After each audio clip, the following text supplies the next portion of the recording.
台南一个80岁老乡亲骑电动车出门，嘛唔知安怎骑，3骑4骑，甲骑落田中，卡3点真久。这警察赶到场，老阿伯已经面色反白，心脏病压起来了。警察赶紧摕茶予啉，塞这阿伯的电动车离开，赶紧送伊到病院。老先生的后生真感谢警察。阿伯啊，你带队？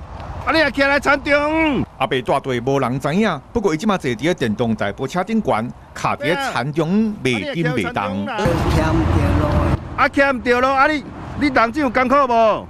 你这人都有艰苦。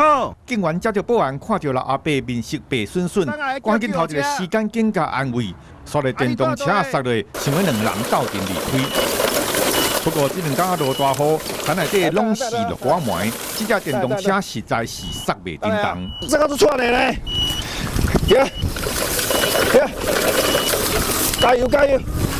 不过事后总算警员将阿伯送去病院，这个阿伯家属接到通知，原来对警员真感恩。家属跟迷失老人均对警方的一个帮忙与协助。咱过来看一下，警员杀甲规身躯当汗，嘛是无放弃要将阿伯救出来。这个温暖救援的画面，嘛互看到的人拢大声仔跳起来。这俄罗咱台湾有这警员，实在互人真安心。